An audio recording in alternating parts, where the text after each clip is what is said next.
house lights. All right, first of all, can everybody hear me out there? First of all, thank you for your patience. I know some of you have been out there waiting since 6 o'clock this morning, so not only great people, great fans. Give yourself a round of applause. Thank you so much. To get this started, we're all friends here. We all are here for the same reason. That man right there, Chester Bennington. So if you can please just introduce yourself to the people in your area, because we are all individual parts coming together as a whole this afternoon. So thank you so much for being here. Once again, my name is Greg Paul. I'm from Phoenix. Hello. Thank you so much. You know, this tragedy with Chester, I mean, a lot of us have felt really down about it. It's been a little over a month, and I know that a lot of people still feel really horrible, and this is a way how we can all come together and grieve together. We're all one love in this room, so let's really just enjoy ourselves. We're going to remember Chester in a lot of different ways, because I can tell you my story, how I met Chester. I worked for NBC News Radio, and I used to be an FM jock in Phoenix, and that's where I met Chester. I can still remember, it was March of 1996. He was playing a show inside a parking lot around a mall, and I remember saying hello to him there, and that was the very first time, and from there we worked together, and we did shows, and we helped build up, and that was with the band Grey Daze. You guys know Grey Daze music? If you don't, make sure and go to YouTube. And then also Dead by Sunrise. Julian K. Chester worked with them. So a lot more to Chester than just Linkin Park. He was a very giving person. He loved everybody. And you know, the one thing about his death is that I've said this before, and when I was in Tempe, is that, you know, death is powerful enough to take Chester away, but death is never powerful enough to take Chester's relationship with us.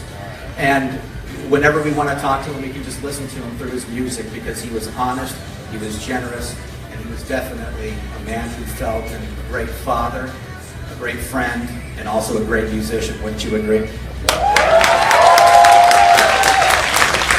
And we all have our story. What happened July 20th was, again, I'm a newscaster for NBC News Radio, and I remember it was just before 11:30 in the morning, and when the news broke, and I remember people coming over. There's this little squawk box, and somebody was talking about, you know, they just, Chester Bennington passed away, and I remember just turning white, and, you know, was in shock, like probably a lot of us were when we first heard the news. You probably remember where you were, don't you, when we first heard the news? And so I remember that, and then I just remember there were like, one person on the other end knew that I knew Chester, and they were telling me how sorry they were for me, but I just remember being in complete shock, and God, Chester, his kids, his wife, Linda, all that went through my head, and then for a split second, then I thought of my good friend Sean Dowdell of Club Tattoo, and what he must be feeling, and how that must really hit him, because definitely they were more than just friends; they were brothers, and that really hit me hardest. And then I knew with Thor Dowdell, I mean, they were just more than just business partners. They were family, and they did family things together. And then you got Ryan Shuck, Amir Derakh, who's going to be up here, and Mace, Beyers, all of them, have such long history with Chester. And I could only imagine what their health, or what their hearts felt when it just, I think all of us, our hearts and our stomachs, just felt like a rock when we all did that.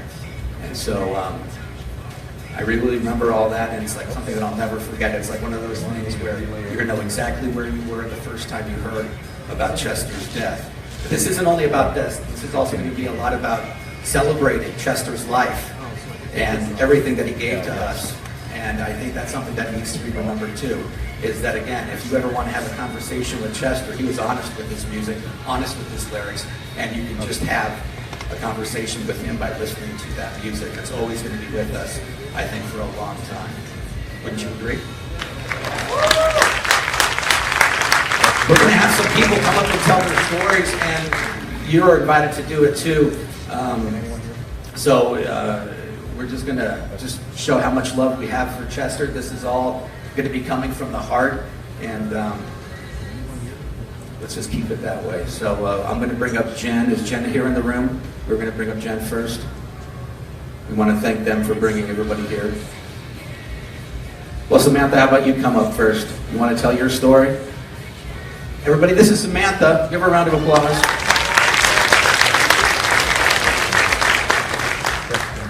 Hi guys, thanks for coming. Thanks for waiting, being very patient. I was very young when I first saw the park. It was my first concert ever.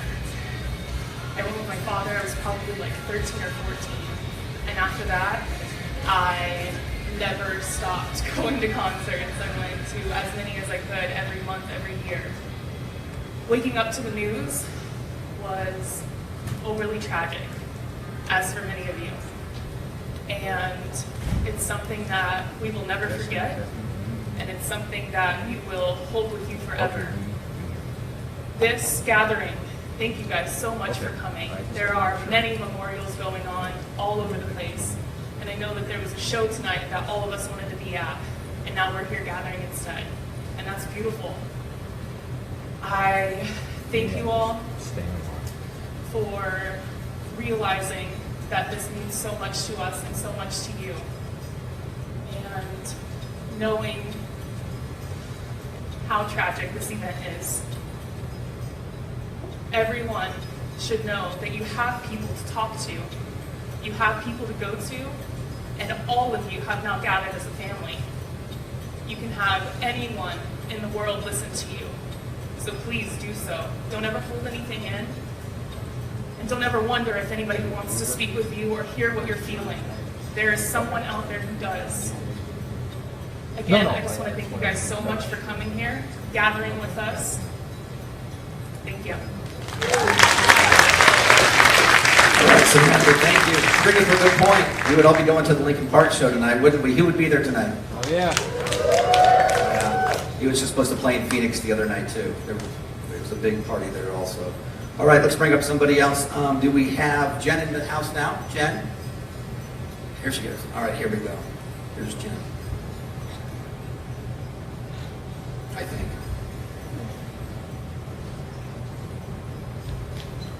Everybody, Jen. Great lights. Hi everybody. Thank you so much for coming. I know how much this means to you guys, and we did it for the fans to give people a sense of closure. Sorry. Like Samantha said, what happened is super, super tragic. Nobody is ever alone. You have somebody to talk to. There's always somebody there. There's always someone that's gone through or is going through the same thing you are. So reach out. The story I was going to tell about my Linkin Park involvement is basically with Club Tattoo in Chester. In 2005, Club Tattoo decided to have a 10th anniversary party. At that party, I had helped Sean Dowdell, I had helped him with the LPU getting the word out about the party and getting fans there to participate. We had a pretty good turnout, but I showed up at the venue in the middle of the afternoon. They were just finishing up sound check. Chester got in his truck and he was getting ready to leave, and I went running up. I'm like, Chester, stop! And I'm like, can we get a picture real quick? And he's like, yeah, sure, no problem. And he goes, hold on a second. He pulls up, he parks his truck, he goes, he grabs one of the security guys, and he comes back. And he has the security guy take our picture. That's the kind of guy he was. He would do anything for a fan. He'd be out at the end of the shows signing, just for anybody and everybody. I remember one time he was supposed to be at the meet and greet, but he was sick. And at the end of the show, he still performed. And at the end of the show, he came out and he was signing because I had my Hybrid Theory CD that I wanted signed, the original Hybrid Theory CD. And I got 5 guys to sign it at the meet and greet, but Chester was missing. And he came out after the show, and I got him to sign it. So, I mean, that's the kind of guy he was. That's the kind of guy that we're going to miss. And there's a huge hole in the world that'll never be filled. But he's united so many people. He's united all of us. Unfortunately, it's for a tragic reason, but he's united all of us. He's united everybody here, all of you. So look to your left, look to your right. He's united everybody here. So we want to thank him for that, and thank you guys for coming. I hope it's... Yeah, let's hear it for Chester! Chester!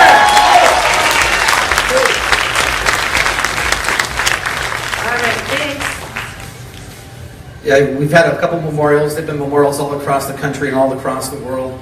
And one thread that I have seen at the memorials that I've been to is that the one thing that a lot of people felt maybe disconnected, maybe like the outcast, until Chester came around, and all like the outcast finally all got together. So give yourselves a round of applause, because we're all a bunch of outcasts, but as I said at the beginning, we're all one right now.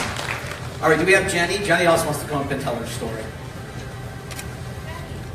Where's Jenny? There she is. Come on up.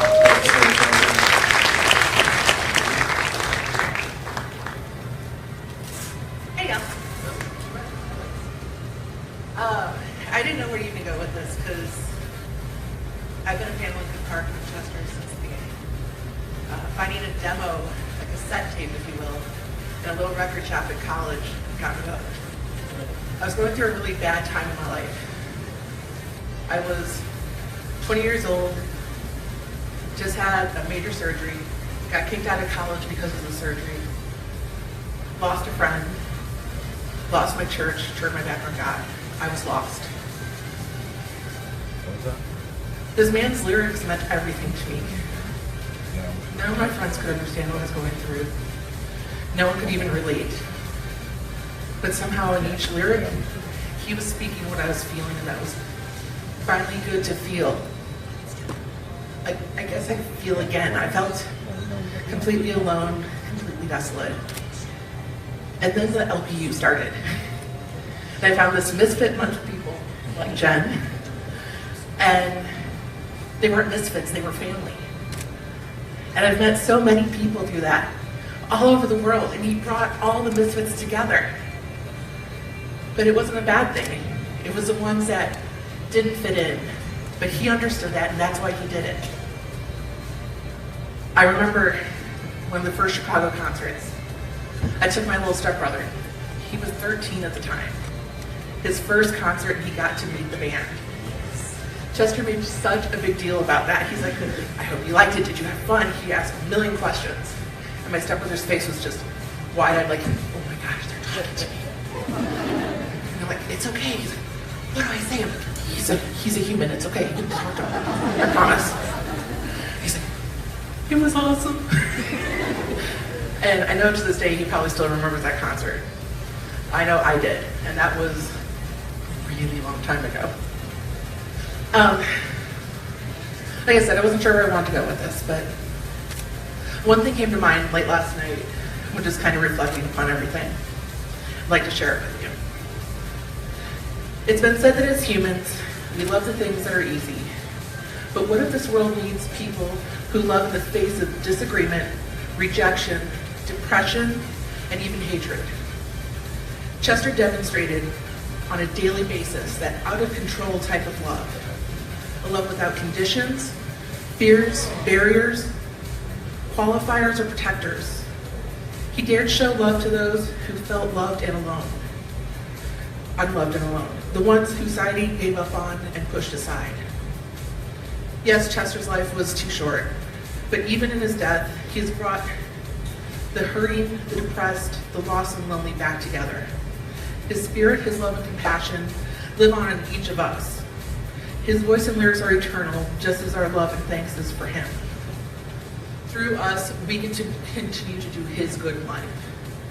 So please, don't forget that. Don't forget him. Don't forget what he made you feel and when you felt it. So thank you to Chester.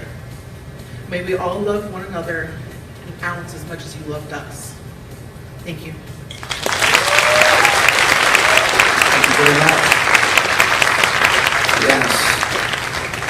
She brings up a very, very good point. All right, Tanya Torres, are you in here? Where is she? Come on up. We want you to tell your story.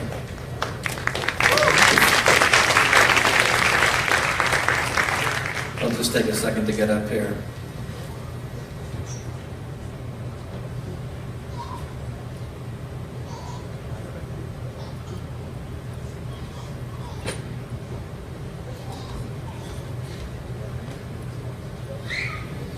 Hi everyone. I don't have anything. I didn't practice anything. I've been a fan since I was probably 9 years old. 1999, I knew no English whatsoever. I'm from South America. I always just loved music in English, but I couldn't understand anything. When I got to Vegas, I was very depressed. I missed my family, my country, I missed my friends. So I just isolated myself. You know, when you're only 9 and you don't know the language, people can be very, I don't know, they can bully you just because you don't know the language. So I just isolated myself pretty much, being all depressed, obviously. And I just started listening to Linkin Park over and over and over again until I could just remember the lyrics, and I would go on the internet and translate them and see if, you know, so I could understand them. And believe it or not, because of Chester, I'm speaking to you and I know English. And so he helped me in many ways. For one, that language barrier was very difficult for me. And then when I got to meet him at Club Tattoo, I think it was a meet and greet, and I think the first time I met him with Dead by Sunrise, I think. I didn't want to bother him. He looked very busy, plus I was super shy and scared, I don't know. I have anxiety, of course. So I just go and I tell him, you know, like, oh my gosh, I love you, you taught me English, you know, like, everybody in South America loves you, you guys should tour in Argentina and Chile and Mexico, whatever. And I had my Linkin Park discography, all of the albums at the time. I showed him, he said, wow, he loved it. He said, wow, so many great memories, he said. He signed my Hybrid Theory album, and I just told him, I said, do you mind would you just sign my shoulder blade so I can get this tatted tomorrow? And he said, yes. He pulled out a Sharpie and just put his initials on my shoulder blade. That was when I think I was 18. I went the next day and got it tattooed, so that was my first tattoo ever. So it was Chester's initials, and then I just got the Linkin Park around it. And today I'm gonna get another tattoo, a Club Tattoo, in honor of him. And just like he helped me, I'm pretty sure he helped everyone, the whole band. And he was more than just the Linkin Park singer, to me at least. And I feel very proud of him for being all those years, you know, not fighting all those years and not giving up. And I don't know what happened. I have my own thoughts, my own conspiracies in my head. But I just hope he can see, you know, the light, and I'm sure he will live in our hearts forever. And my condolences to all his family, friends, and business partners. And I want to thank Club Tattoo for giving many soldiers the opportunity to meet Linkin Park and Chester and kind of get involved in a way. I don't know, just speaking here. But yeah, so rest in peace, Chester, and and just keep them alive and all, in your hearts. Thank you. Sit up here. Let's go to the couch. More of the magic of Chester. He taught a woman how to speak English. That is so cool. That is so cool. I want to let you know that Sean and Dowdell from Club Tattoo, they have these little postcards that you guys can use. It just says, please share your favorite memory. And what you can do is we can leave them here, or you can go to Club Tattoo. There's a box that you can put them in there, and we're going to make sure that these get to the family, to Linda and all his kids. So if you guys want to have a couple of these, if you guys want to fill these out, can I hand it to you? Can you hand it down for me, please? You come up here. I am not that tall. Oh, you are tall. Look at this. Look at that. Thank you. All right. Can I get some over here too, please? These to you. Pass them around. That way we can all share in this experience. There's some right here. Oh, you already got them? Okay, perfect. All right. All right, we got more stories. These are all great stories, by the way. Is Joy out there? Where's Joy? Oh, come on up, Joy.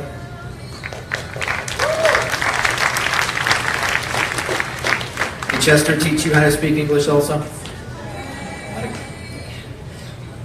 Hi. Hi, I'm Joy. This is going to be difficult for me, so I'm going to have to read. A few weeks ago, I was supposed to go to the Grey Daze show in Tempe, Arizona. Tonight, it was supposed to be my first show for the One More Night tour. But instead, now it becomes a time of celebration for our beloved Chester. I've been a fan of LP since Hybrid Theory. I was going through an unhealthy relationship at the time. The song in the end became my fight song. It gave me the strength to finally end it and move on. A few weeks ago on July 20th, I was at home and got the worst text ever. I couldn't believe it. I didn't want to believe it. I asked myself, where am I going to get the strength this time? And why am I hurting so much like everyone else? I couldn't stop crying.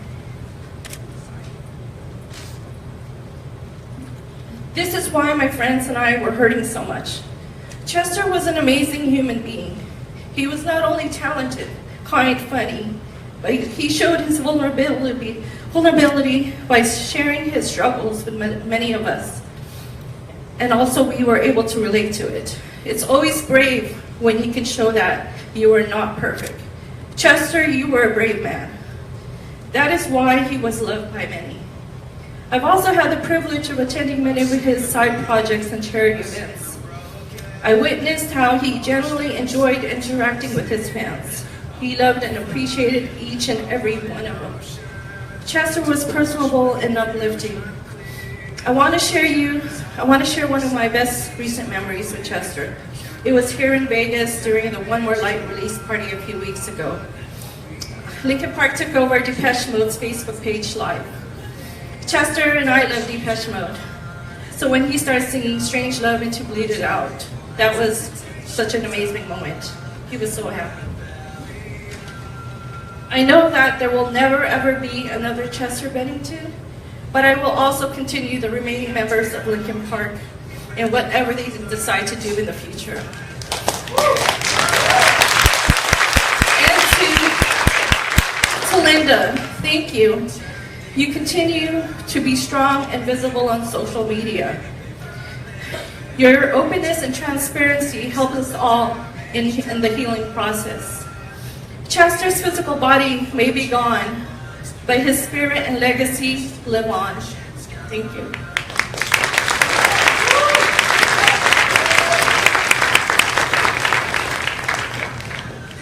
All right. I know I have a breakup song from Linkin Park too, Breaking the Habit. How many other people in the house? That got me to a breakup, I swear to God. We all got that story. All right, do we have Diane? So, Diane right here. Hey, let's keep it going. Hey, a lot of energy, a lot of love in this room, right? Remember, this is a celebration of Chester's life. And here's your story. Here you go, Diane. Thank you very much. I'm going to read off too because I'm very nervous. This past month, I've been forced to grow up in a way that I didn't think I would need to for a long time. I felt like we were all just getting started, but this was just the beginning. I've been grateful to have seen Linkin Park live over 30 times the last 17 years, and over time, without any expectations, out of all the band members, I actually got to know Chester the most. He impacted my life in so many ways. He and the band are the reason I chose what I studied in college. He and the band are how I met my best friends. He's the reason I found a way of expressing myself. All my tattoos. I have Club Tattoo to thank too, because Chester came here to Las Vegas a lot more after the first shop here opened. I was grateful to attend every meet and greet and opportunity to say hello. And over time, he actually started to recognize me.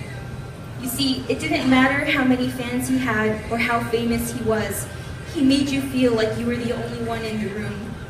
Not only when he sang, but when he greeted you in person. And it didn't matter how old you were, where you came from, what you looked like, what your past might have been. He made you feel like a friend. And that's something I had never expected in my early years of being a fan. Chester was the exception. He always remembered. I remember a day 8 years ago, he was doing a photo shoot at the shop, and we chatted for what was probably the longest time we've ever chatted at once. He asked me about school. I showed him the fresh tattoo I'd just gotten the day beforehand, right there. Linkin Park written right across my back. I showed him the hybrid theory symbol from years before that, and he lit up. We talked about how meet and greets were great, but so fast-paced. So I mentioned how happy I was to be able to chat with him for more than a few rushed seconds. He said, "They're tough with time, but we'll never, ever stop doing meet and greets." He was so assuring that he never missed the opportunity to meet everyone, no matter how rushed or stressful it could be. The day he signed me at the shop so that I could get that tattooed, I remember him saying, "Pick your spot, I'll sign anywhere." I pointed right to my chest. He goes, "That's commitment right there." He didn't hesitate. I can share a dozen other moments like this between him pointing us out from the stage mid-song, or making a silly dad joke, or showing up to greet us after concerts when we least expected it. What I'm definitely going to miss most of all is his charisma and honesty. We've all been stuck in our own minds at some point. We all know how hard life can be sometimes, and we are emotional. That's what drew us to Linkin Park's music and Chester singing in the first place. He put himself out there in the most vulnerable but strongest way, and in doing so, not only saved us, but taught us to keep saving ourselves. He reminded us that the hard times we have, it's something that comes and goes, something that you may have to battle on an ongoing basis, but that was something that we all go through. It is universal. He helped to break stigmas, and he was our role model for getting through our painful times. I feel so grateful to be a fan because of all the people I've gotten to know over the years. To all you fans, you guys are what's keeping me positive today. I've seen many of you go to twice as many shows, travel 10 times as many miles as I have to see them live, and I've seen how Chester lit up every time he'd see you again. You made him so happy. Just seeing that warmth and love has always assured me that he's been in great hands. You are also my heroes, and we're all his legacy now. It's up to us to continue his work and spread his love. If I could say anything to you today, Chester, I'd simply tell you about all the times you've saved me, and I would remind you of how loved you really are. I'll always love you, Chester. Thank you for your story. Leticia, you're up next. Everybody, make sure don't go anywhere because we're going to have, of course, Ryan Shuck, Amir Derakh, and then we're also got Mace Beyers coming up. Now I'm messing up everyone's names. Here she is right here. But before we get started with your story, can we get a chant for Chester? Can we do that? You guys ready? Can we maybe rock the waltz a little bit right now? Okay, ready? Chester! Chester! Chester! Chester! Just like we're at the show, keep going! Chester! Chester! All right. Thank you so much. Feel the love? All right. You ready for your story? Hello. So I didn't really have anything prepared. I actually was asked last night to speak, so I was like, oh, okay. I was actually at the Tempe Memorial as well. I grew up in Southern California, but I moved to Arizona a few years ago. And I just have to say, one of the greatest things that I can ever say that came out of Chester and Lincoln Park is the community, and I'm sure you guys feel this way, but the reason I'm here is you heard Jenny speak. Jenny is one of my closest friends. We met more than 12 years ago on LPU Underground. We met for the first time in 2004. She has been in my life. She is Aunt Jenny to my kids. Jeannie as well, Jen as well has known me and my family for years. And all of that came from LPU. And I can't thank it enough the way that he was able to draw us together through the music, because I've never experienced prior to that and since that the community and the love of a band and their fans. It's funny because I'm sure you guys experience this as well. You can go to some people and you can tell them how you're feeling and how this has affected you, and sometimes they kind of maybe look at you a little funny, like it's just a guy, it's just a band. But you go to someone in LPU, you go to someone who has that dedication with the band, and they understand, they get it, they understand the impact that the band and Chester has had in your life, and you feel that comfort right away. And I think, just when we got here and I saw my other friends and we hadn't seen each other in a few years, it automatically came back, that comfort, that love, the memories we had of going to shows together, going to meet and greet. Someone mentioned the club tattoo party. I was there for that as well. We traveled from all over the place to meet up in Tempe for that 12 years ago. So I just, have to say again, it's just this community and this love that Chester brought through this music and that has brought us all together that just continually amazes me. And I just hope and pray that it continues through the years to come, or whatever may happen with Lincoln Park, that we will always just be able to come together in a place of love and happiness and remembrance, especially in the family stuff.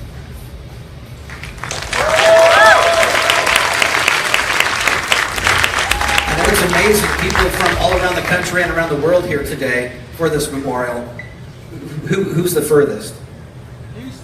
Houston, Phoenix, Alabama, in England. Look at this over here. International traffic. Give them a round of applause. Thank you so much for being here. Thank you for being part of this community. And of course, Lincoln Park Underground, they're a big part of this memorial today and across the country. And we have Lisa Haida coming up to tell her story right now. So give her a round of applause. Hi everyone. Gonna read because it's very emotional for me. So my story with Lincoln Park, Chester, starts back in 2000 when I was 14 years old. I remember how I was hanging out in my room when I suddenly heard a song that flowed straight to my soul. So I looked at the TV and saw a lead singer with a unique and very powerful voice along with his band members. And this Greenwich music video, and that's all it took. I was immediately a Linkin Park fan. Back then, I didn't know English, just like Hania, very well, so I felt the urge to take English classes so I could understand the lyrics better. I remember how all of my homework was about the band and Chester's tattoos. And how one day my teacher assigned us to bring in the lyrics of an English song to share with our classmates. Can you imagine having to sing it paper cut in a brand new language? It wasn't too long before my room was plastered in Linkin Park decorations, and I became a dedicated Linkin Park Underground member.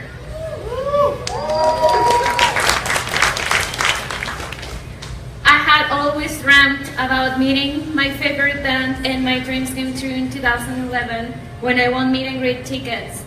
And I was also lucky to have seen them live a few times. And tonight, we were going to be attending the Linkin Park concert, but I'm very thankful that you came together with us in his loving memory. I remember when I found out about his death, my friend Sam, she was the one who texted that to me, and I was at work and I checked my phone and I had like 50 text messages. Like, that never happens. So I opened, the first one was Sam's text message, and I was on my break and I was like, no, this gotta be a lie, it's not true. So I immediately went to the Linkin Park official page and all these other Linkin Park groups that I'm part of, and I saw it, so I broke down. I felt lost, like a part of me had died that moment. I remember they even wanted to send me home, but then I remember that Chester injured himself many times and he dealt with a lot of pain during his life, and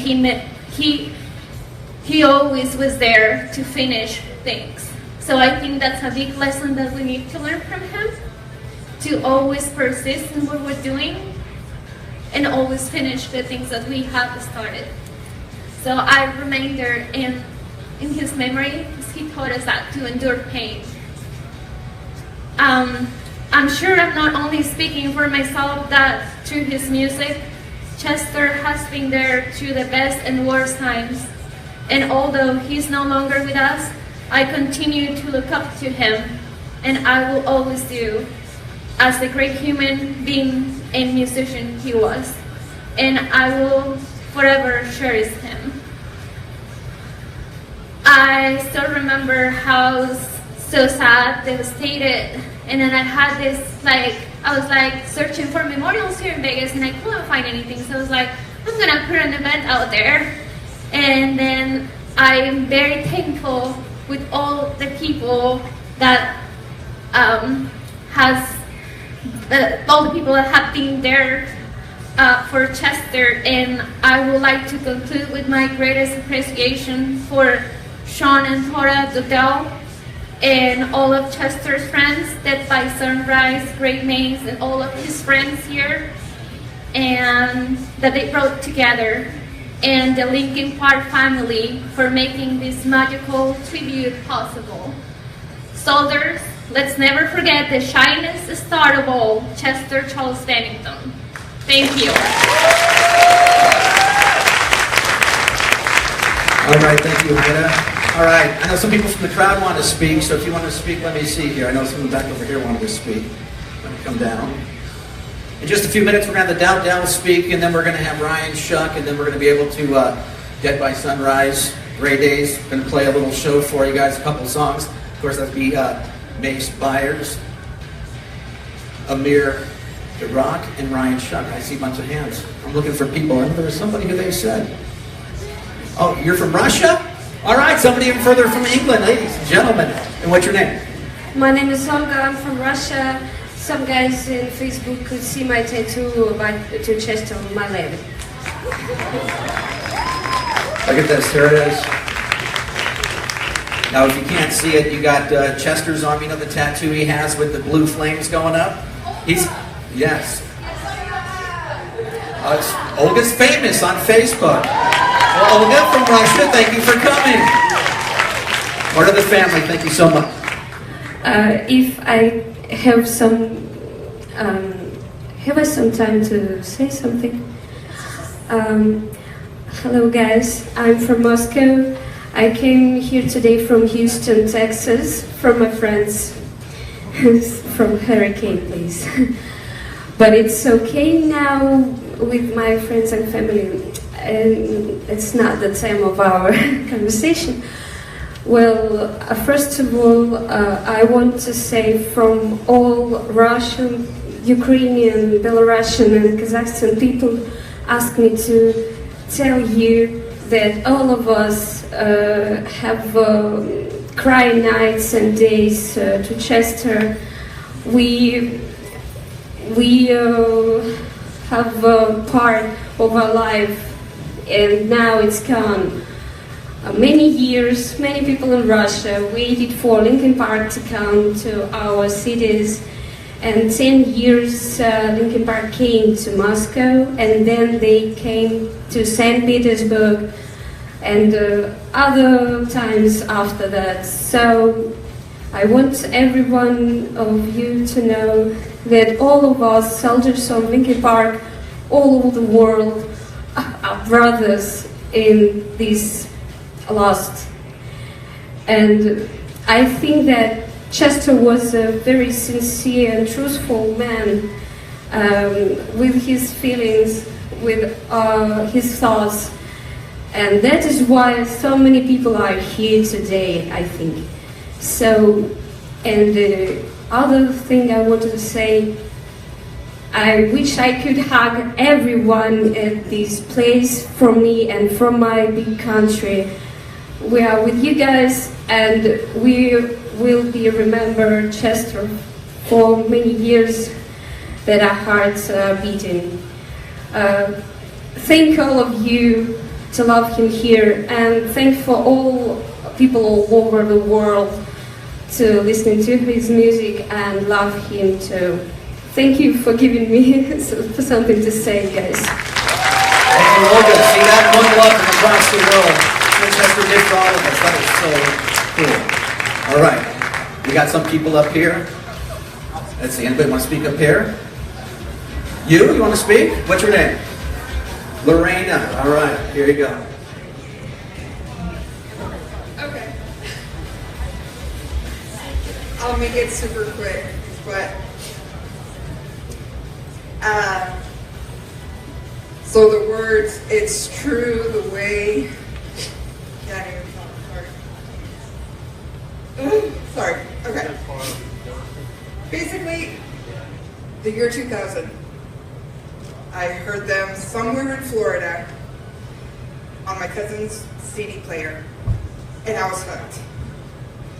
So from that moment on, I became an LPU member and everything like that.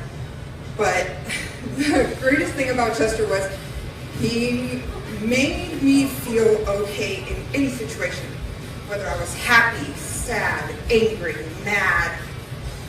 At any situation, you could just listen to his voice, listen to Linkin Park, and everything was okay.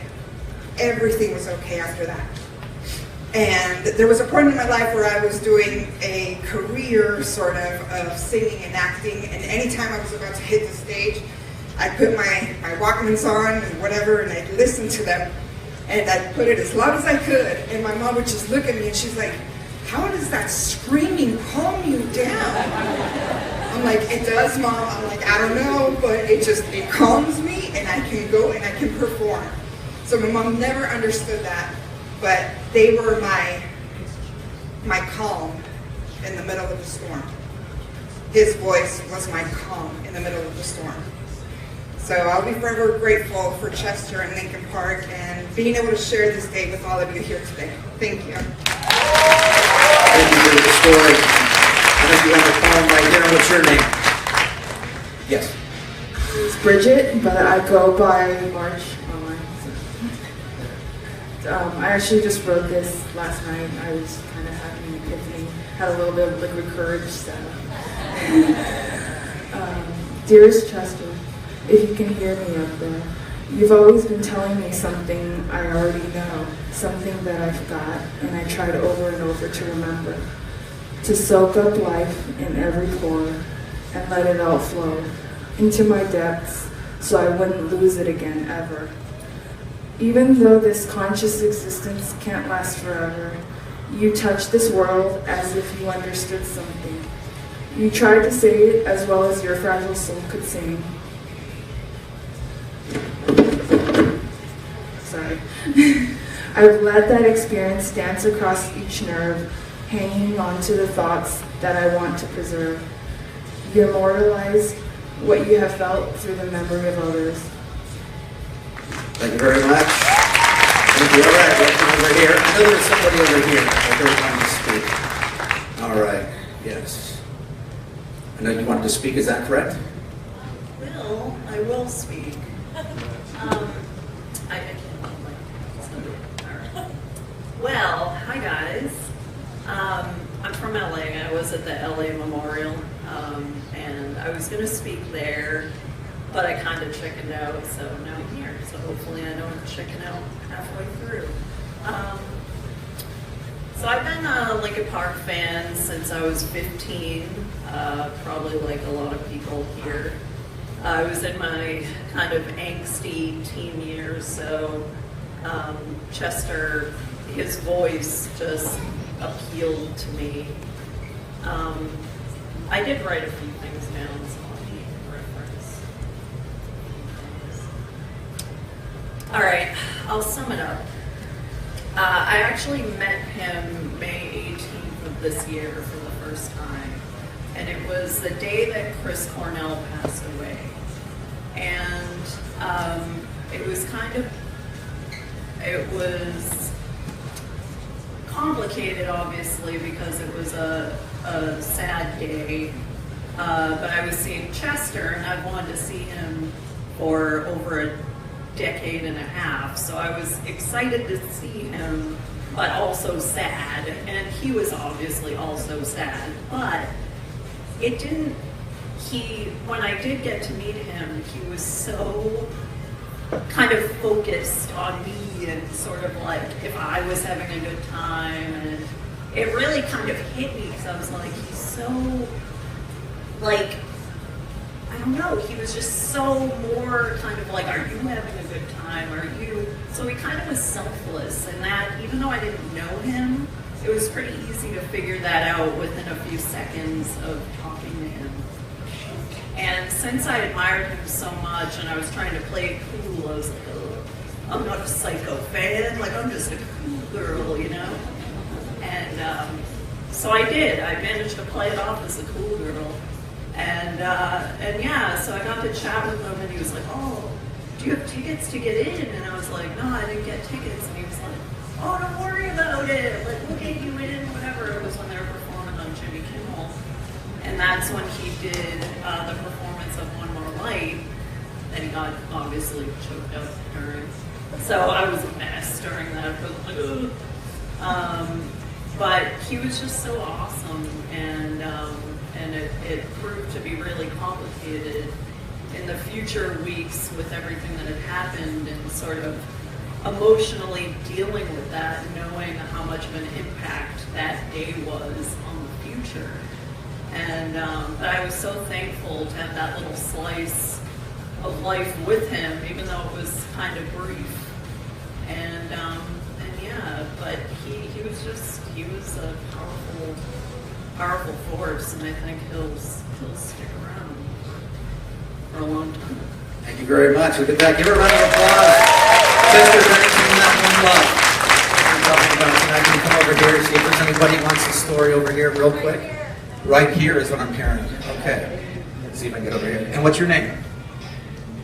Oh, she says no. No. She's saying no. What's your name, sir? Nathan's got a story. All right. I'll try to keep this brief, but every one of you guys have your remembering stories with Linkin Park. Mine was very odd and unique. My best friend back in middle school, I lost, but he showed me saying, hey, bro, I know you're in a broken home. I got a song for you. He plays Crawling for me. Struck me straight to the heart, and I was like, holy shit, guys. But the thing is, with that broken home that I was in, I couldn't get any of their albums, none whatsoever. I couldn't even go to one of their shows. And while I was growing up, I was going to my high school. I met fans just like you that I consider my own flesh and blood, my own family. And now I'm in an IT career, busting my ass, and on the 20th, I actually bought that ticket. I bought today's ticket. And after I got a call saying, hey, we need you at another site, gotta go. And I'm like, all right, sweet. And my brother called me saying, yo, you gotta sit down for this. And I'm like, what the fuck are you talking about, man? And he's like, dude, Chester passed away. I'm like, bullshit. I'm in the car. I'll put on X107, find out for sure. And then Carlota, she said, like, if you're tuning in right now, we got some terrible news. And that when I knew, I was like, I called him back. I'm like, dude, I just bought the ticket today. And after that, I went home. I was going to babysit my family's house. I was all alone. I was all by myself, drinking that fifth Jack. You know that thoughts going. I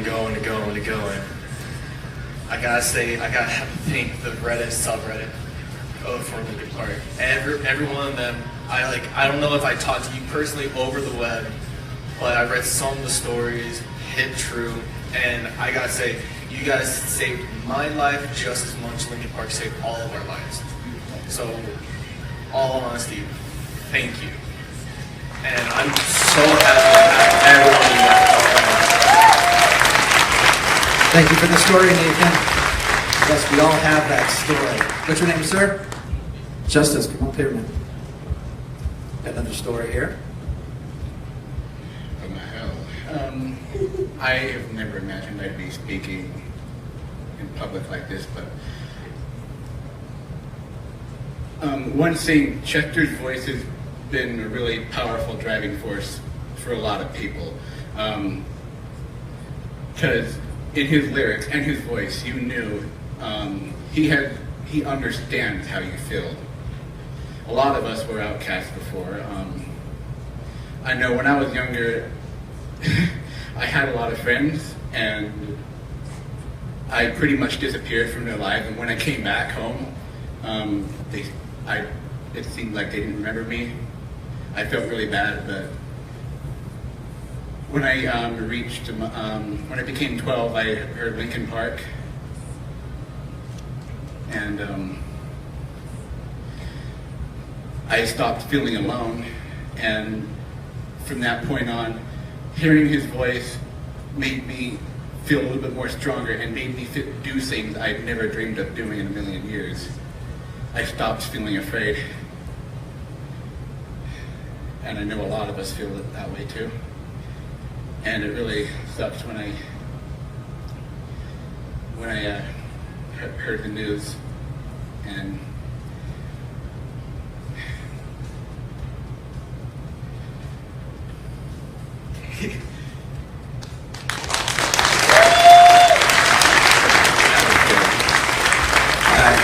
Thank you so much for your story. And don't forget, we got one more story over here. All right. What's your name, ma'am? Charity. Here you go. All right, so I'm starting to think I'm the oldest one in the room. Besides you. Okay. So, I was actually introduced to Chester back in 1996 through Mace with Grey Daze. And even back then, you know, I knew him in his dreadlock days. Nobody believes me. So, went to a concert there in Tempe, had my 5-year-old son, which could not be here today. They actually let him sit on the speakers out of harm's way, and that just helped shape all his love for music. So I know I met him about 7 years ago. We were able to talk to him and just say thank you. But that is just the way he was. He was always willing to reach out to anyone. So it kind of reminds me, I have a young one sitting here, probably the same situation, and it just shapes the love of music. Thank you. Thank you for your story, Charity, and thank you for the kick. We're in the crotch. I do appreciate it. Now, don't forget, if you didn't get a chance to share your story, we do have these postcards. You can fill it out. You can leave it here. Or if you want to wait a couple days, you want to go home, go back to the hotel room, write down what you think. You can always drop off at the Club Tattoo. There's a box inside the store here at the Miracle Mile Shops. We're going to bring up the Dowdells right now. Of course, I told you when we first started this that my very first after the seconds of shock about Chester was just my heart sank for my friends Sean and Thora Dowdell, who are very good friends with him, business partners, but more than any of that, they are family. And this right here is Thora Dowdell. Please give her a round of applause. And she's going to talk about Chester a little bit. Wow. Hi, everybody. This is amazing, the amount of love in this room right now.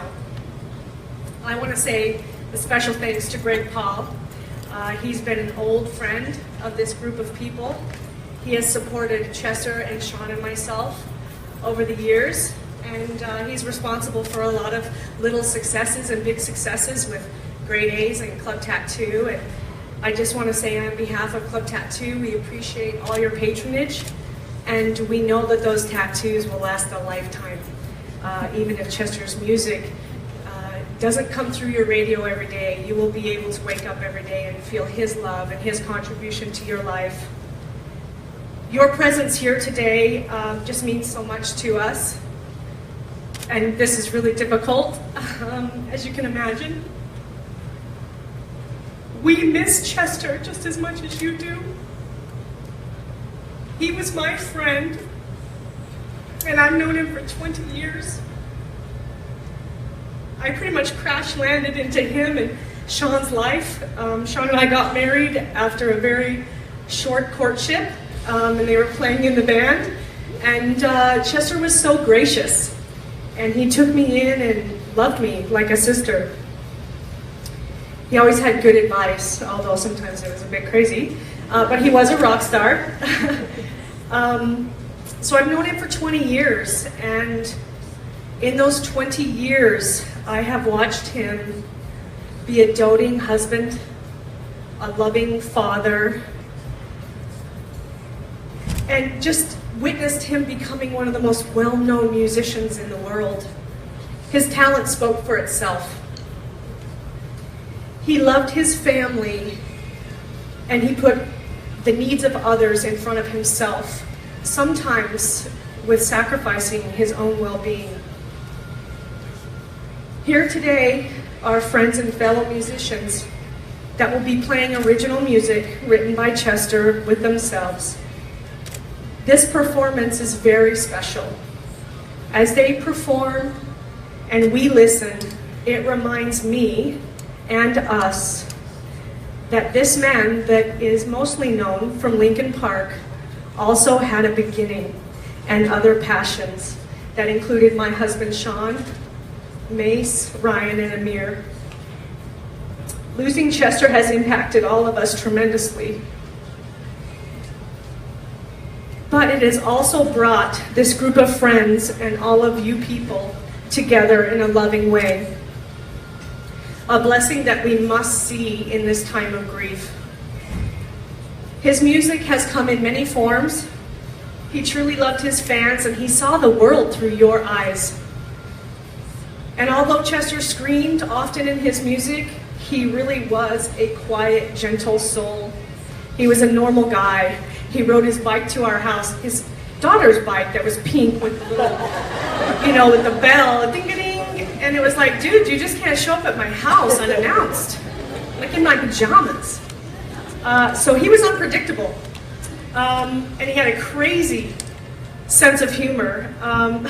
He always had us laughing. Serious business meetings? No, they weren't serious when Chester and I both were in the room. I'm sure Sean will tell you lots of stories where he wanted us to calm down and put duct tape over our mouth. You never knew what was going to end up in your yard at Christmas time. We loved lots of fun, crazy gifts, because when you have a robust life, you have to love one another, and Chester did that through really fun things, how he expressed himself. He made everyone around him feel important, no matter what your role was in his life. And I have many great memories of Chester. I don't want to stay up here too long, but I know that I will cherish them until I see him on the other side. All those memories. He is at peace now. May all of you rest knowing that he is happy and he's carefree now. He's watching over all of us. He's our angel, silently guiding us through this earthly life now. Please rest easy and take care of each other. And if you know anyone who is struggling and feels lonely, please reach out. Don't be strangers to people that you think you should be a stranger to. Reach out and love one another. And thank you all for coming today and traveling from all over the world and listening to me speak about my very dear friend.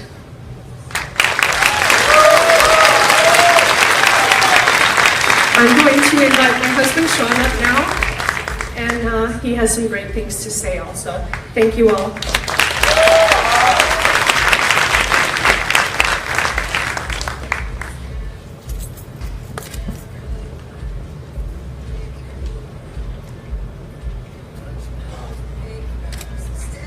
quite a turnout. Pretty awesome, you guys. It's obvious that my friend really touched everybody in this room pretty deep, and that's pretty incredible to see that. As my lovely wife just said, I'm Sean. I've known Chester for 26 years. He was a dear friend. He was my business partner. He was my bandmate. And just like you guys, you know, my world, my wife, my family, my friends' world, all on July 20th, our world changed, and not for the good. Many of you had never gotten the opportunity to meet or to know him maybe the way that we had.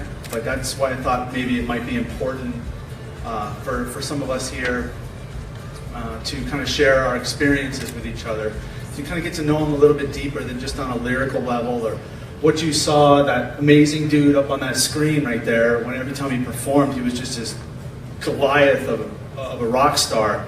But if you knew him on a personal level, he wasn't that guy in real life. He was a sweet, kind, gentle soul that was awesome to be around all the time. And of course, his stage presence was just amazing. One of the best rock stars I've ever seen in my lifetime.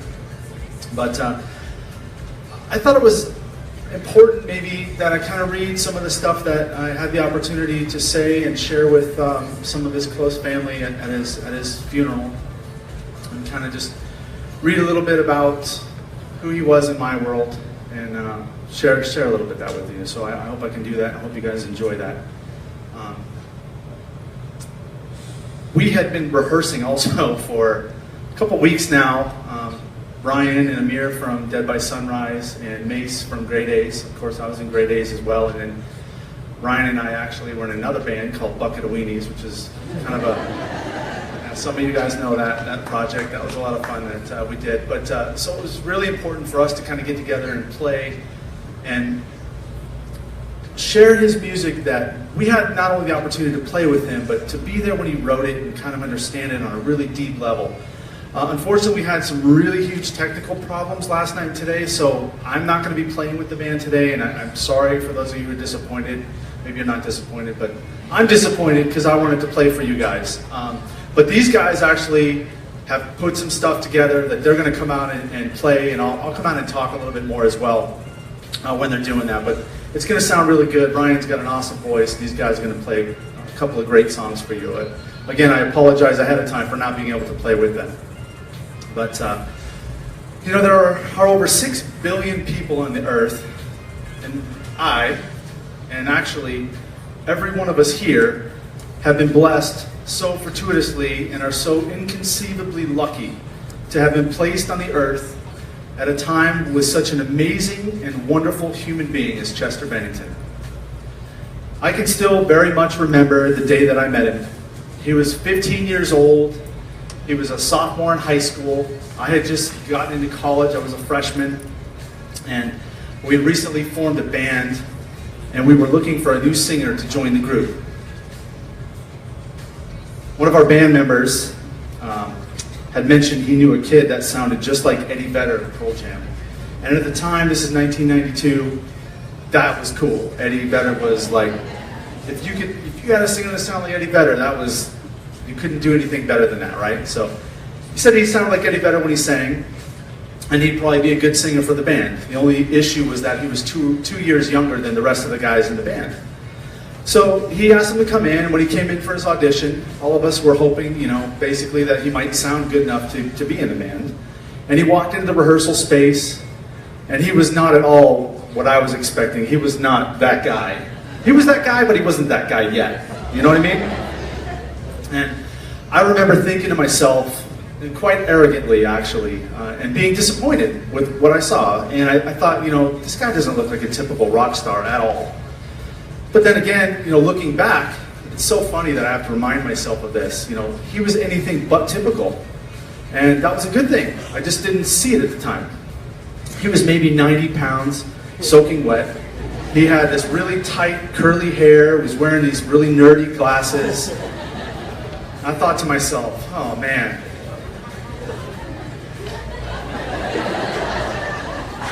I don't think this kid is what we're looking for at all. And he's laughing right now at me, by the way. He's telling me to fuck off, I know it. But then he began to sing. And my heart dropped into my stomach. My throat dried up. It's drying up even talking about this moment. I remember it very vividly. Every note, every word was beautiful. It was at that very moment that I thought to myself, wow, this kid is unbelievable. And he has it. Whatever it is, this kid has it. And let me tell you, he had a ton of it. So he was by far the most talented of any of us in the group. And we asked him to join the band immediately, and for the next 8 years, Chester and I were basically inseparable. Inseparable in our friendship and in our quest to conquer the music industry together. There was no doubt in either of our minds that we were going to make it. We knew we were going to make it. I felt foolish for years that I had judged him by what I was looking at that day and not what was inside of him. I'm forever thankful for that lesson he taught me on the day that I met him. His mother, Susan, and his father, Lee, were initially concerned about letting their son participate in the music industry, but I gave them my word that I felt like he was my little brother, and I felt the need to make sure I protected him, and honestly did my best to do that. There were a lot of situations where I stepped up in the right moment, let's say. And those are some other stories that I won't share with you today, but maybe another time. He was clearly very talented. He was talented with many things, you know, but he was so much more than a talent. He was honest. He was considerate. He was benevolent. He was unyielding in his convictions and the things that he believed were right.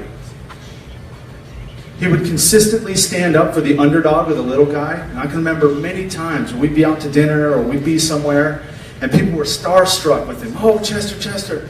You know, and sometimes people can get quite rude and selfish in those moments because they want to meet their idol, you know, and I get that.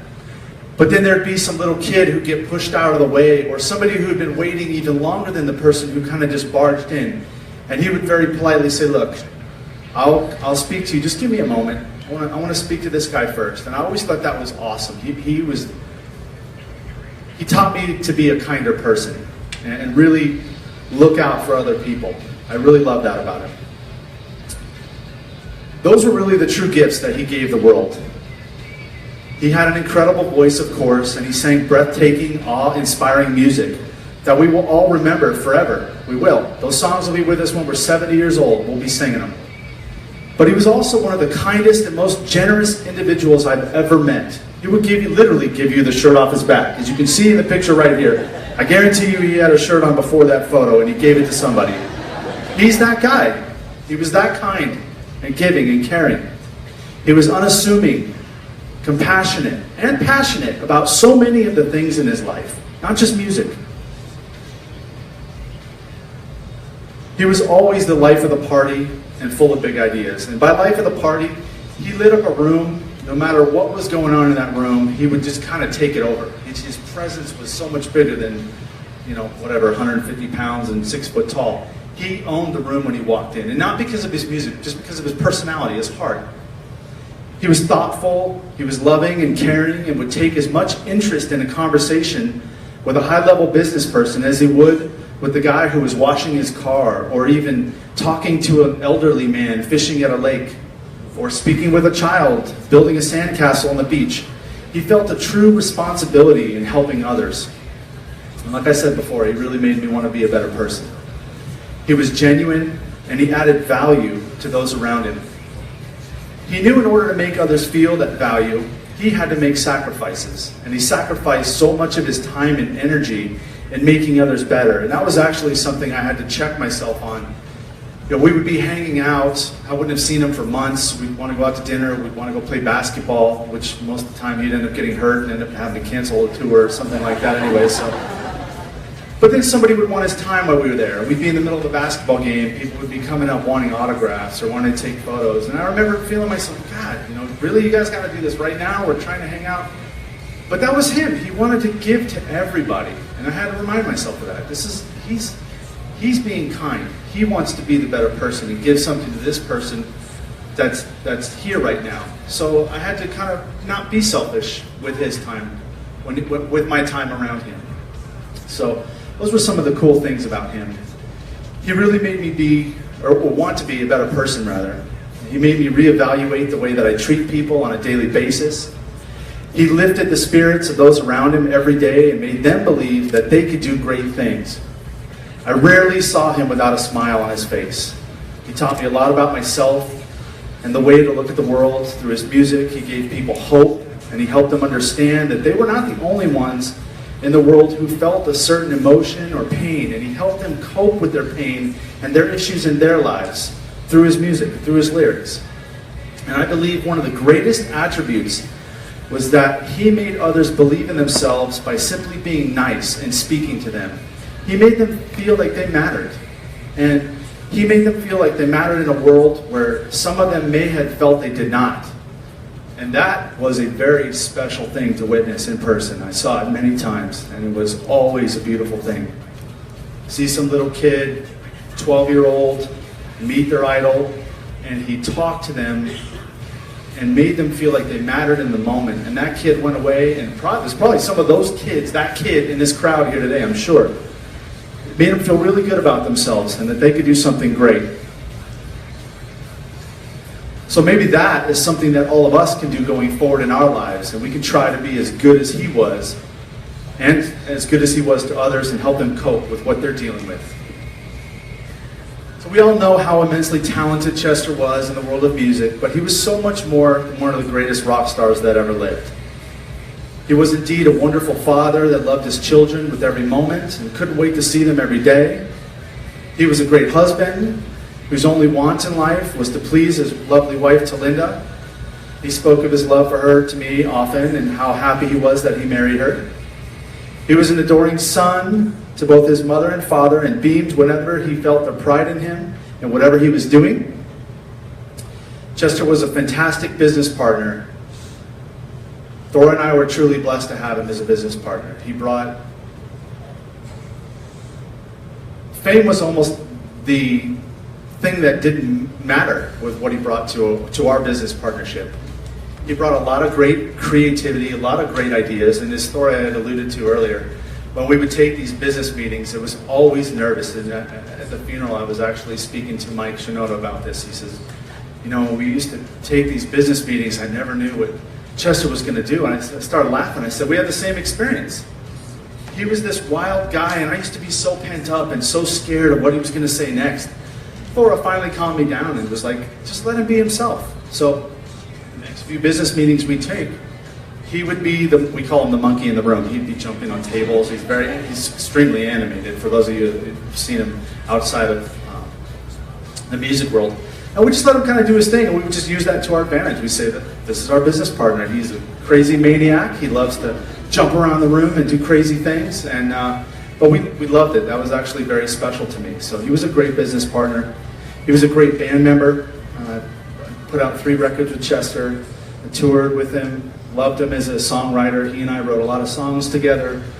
And I know you guys are all huge Linkin Park fans, but I got to tell you, there's a huge spot in my heart for the Dead by Sunrise album and the Grey Daze records too. Thank you for that.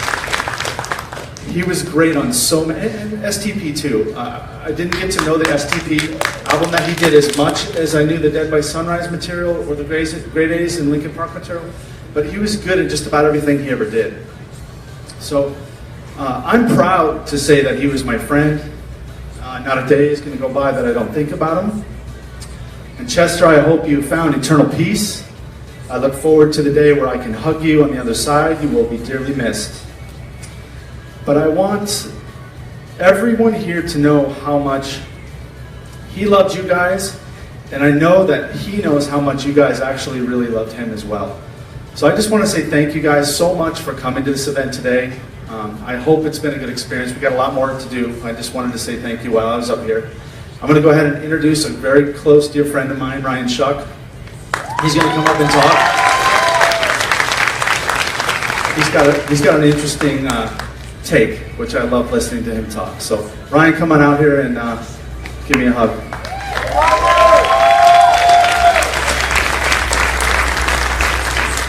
Thank you. Hi guys.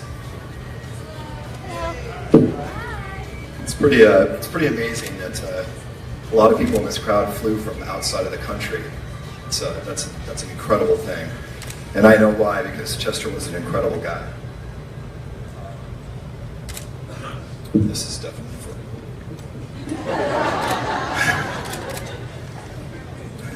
I have to even talk to it like a lead singer. You know, instead of preparing something special for this event, I'm saying something to you guys just off the top of my head about Chester, which I've done so many times in so many videos and on Facebook and all this kind of stuff. I really kind of lamented over what on earth do I say. This is just, you know, for me, this is for all of us, you know. But this has been a really, really rough, emotional thing for us to go through. I was just kind of going through everything, and I thought that I would just kind of, I guess, time travel a little bit to a few days after we got the news, and we realized that we needed to actually write a eulogy, you know, for his funeral. So, you know, I just thought, fuck it, I'll just share it with you guys. This is the actual eulogy that I wrote for the funeral. When I started writing it, I ended up finding myself sort of writing a letter to him and going in and out of talking to his family and his wife, to Linda, and the guys in Lincoln Park, who, by the way, have been absolutely fantastic, wonderful guys. So, you know, as I go through this, you know, maybe I'll improvise if I don't start crying. But this was written a few days after we found out, and took about a week or two to kind of bang through this and get this to a point where it was presentable. But you know, it's not as dark as I'm sounding right now. So I spent the last week writing, trying to organize my thoughts and feelings about Chester, trying to understand this, what I pretty much classify as a nightmare, and make some sort of sense out of it, you know. Sitting on planes, going back and forth on tour, trying to keep myself composed and figure out how to even handle this situation. And I found it was very, very easy to get very, very dark. Have you guys gone there yet? Yes. Very, very dark, right? Because when you try to figure out why, and try to think about what you could have done as his friend, the path doesn't go anywhere. So I find it really hard to not go down that path, and I was finding a very hard time not going down that path shortly after it happened. But after Amir and I flew home from tour, we sat with Linda and the family, and we just all were hanging out at his house, and we were talking with Chester's mother, and you know, it was really, really rough. That was a tough situation. No one had their head on straight. I mean, we were really, really struggling together. Sean had a great idea, and he goes, you know, let's get out of here with Susan. Susan's Chester's mother, and Caitlin, my girlfriend, and Sean and I all took Susan to dinner. Fuck, I'm glad we did that, because I was going downhill. So we went to dinner and we started talking, and Susan was super grateful. She was like, thank you so much. I didn't know that I needed to get out, but I did. And I'm so grateful that we're having dinner together, and grateful. That's a concept. Grateful. I started feeling happy as Susan started telling me stories, telling us stories about Chester when he was a 2-year-old. Oh my God. Just like you guys can imagine, right? Like you guys already know what was going on. She was telling me that he learned the entire Popeye movie at like 2 or 3 years old. I can't remember the exact age. And he would sing and act out all the parts for everyone that came over to the house. the whole thing, and he would make them listen to the whole thing. He would make them sit. This is like little Chester, probably weighed like 4 pounds. Probably as big as a chihuahua. You know, he was a little guy for a long time before he became, you know. Yes, we were in competition for a long time to be in shape, and he won. So we were all laughing at dinner, and we discovered something, that whenever we started talking about Chester, we couldn't help but start laughing and having a good time. And you know, you could probably tell that I was pretty emotional when I came up, but as you start talking about him, you just can't help but start smiling. And that's what happened. And that gave me a direction to start writing something for his actual eulogy. It kind of saved me, saved the day. So I'm really, really grateful. Rob Borden was also at the Bennington's house the same day that I was there, or one of the days that I was there. And he privately came up and told me some of the nicest things that I've ever heard a man say. Totally comforted me. It was some private stuff, but I mean, it was deep and it was so caring. And it made me really, really grateful that Chester was surrounded by such good guys as the Linkin Park guys. Mike, Rob, Brad, Joe, Dave, incredible human beings. And I'm grateful that when he wasn't with us, he was around those rad dudes. I mean, to say something like Rob said to me took a heart of gold.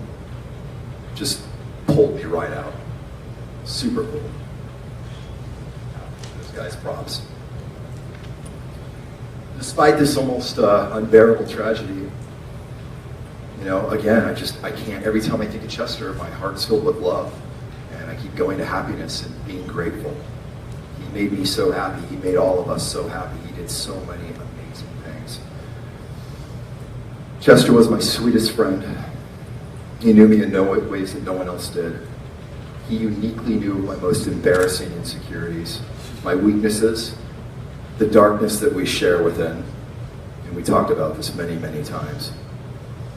And he still loved me, and he called me his brother. You know, when someone knows your most, the worst things about you, we all have them, right? Is there a person in your life that loves you anyways? Got a couple of them maybe one, maybe your parents, I don't know. Chester was like that. So how the fuck did I get so lucky? Wow, Chester Bennington, great guy, loves me unconditionally. Wow. I loved him so much, and I'm extremely grateful that we told each other that we loved each other every single day that we saw each other, and we hugged each other. Just absolutely, for 20 years. Super grateful for that. When we met 17 years ago, we were recording our records, Orgy's second record, Linkin Park's first record, Hybrid Theory, at NRG Studios. And we were in Studio A, and Chester was in Studio B with the Linkin Park guys. And inside of these soundproof multi-million-dollar studios, I heard someone singing from a couple rooms over so loud, screaming at the top of his lungs, in key. I was just like, okay. So, it made my hair stand up on my arms. And I'm the social butterfly of Orgy, and Chester was certainly the social butterfly of Linkin Park. So I walked out of the studio to find out who was roaming the halls, blowing their lungs out. And lo and behold, it was the same guy that Sean knew that weighed about 90 pounds soaking wet. And, this little guy, and he happened to be an Orgy fan. And when I heard his voice, I was a Chester fan. And I hadn't heard Linkin Park yet, but we just struck up a conversation. And literally in 5 minutes, we had each other's phone numbers and we're calling each other every day. I've never had an experience like that in my life. We were friends in 5 minutes. And we were never broken. There was never, in 17 years of time, that we weren't extraordinarily close friends. And again, incredibly grateful for this. I immediately found the combination of contradictory forces that drove Chester, also made him an incredibly attractive human being. He had incredible drive, talent at a level that I'd never encountered before, unstoppable strength of will. Yet he was so incredibly fragile. And I thought this was so beautiful. I also know that this made life extremely difficult for Chester. We spoke about it many times. And at the same time, he was so kind. I couldn't believe it. With that war going on, that beautiful, beautiful person, he was still so kind to everybody. I thought he was so special. Before I heard one song. And he was so fucking funny. God, he was so fun to be around. He turned the concept of poop into a comedic tool of bludgeoning. He came over to my house and sang Breaking the Habit, but substituting poo and pee into the main parts. It was the stupidest thing I've ever heard in my life, but I laughed so hard, I couldn't believe it. Only, talking about gifts, Sean said something earlier, only Chester Bennington would buy me the penis pokey.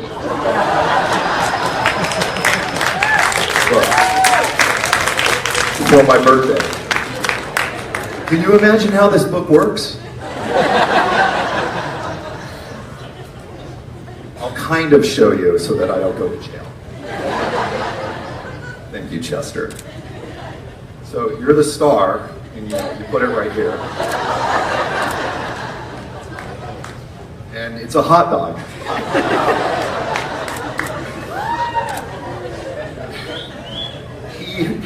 He fucking came unglued when I did the book for him. A banana. I mean, you can.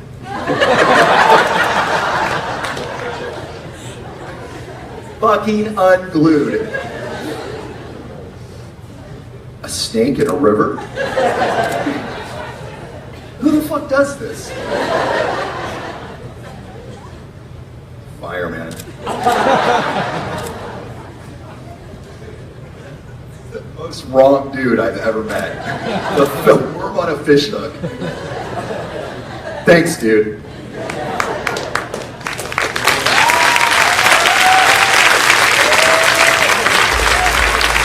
This dude would come unglued and he would make me do penis pokey to total strangers at my house.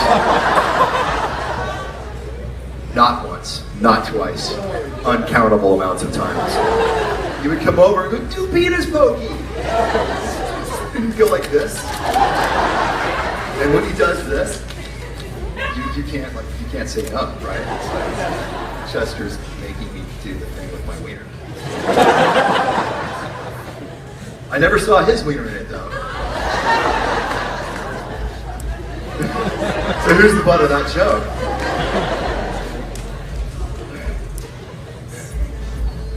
I am so proud of Chester. I'm in awe of what he did in Lincoln Park. I'm in awe of what they've accomplished. I'm in awe of all of you guys and the community that they've created and cultivated and how awesome you guys have been. These signs, all over the world, these signs. We've had, I think, 10,000 messages with you guys holding these signs up just everywhere. It's incredible. It's awe-inspiring. I'm so grateful to have been able to write a record with Chester. That was one of the best times in our lives. Touring the world with Lincoln Park. It's funny, Lincoln Park opened for us in the beginning in Orgy, and shortly after we opened for them. Yes, selling 3 million records couldn't stand up to 20 million. And I always made that joke to Chester because he was such a goofy, funny guy. I go, dude, I'm going to be opening for you soon. So be cool to us. And we would laugh, and then literally 8 months later, we opened for them. So it's pretty funny. So again, how did I get so lucky? I have no idea. I mean, I feel like the luckiest guy on earth. And when I talk about this stuff, I'm just grateful. I'm astonished by what an amazing family Chester was able to create with Talinda and with everyone. I mean, all the people in his life. He had many children and children with different people, and I can't say enough incredible things about all of them. And Talinda for just taking everyone in and just creating such an amazing home environment and bringing that family together. And that's something that I'm going to be forever grateful for.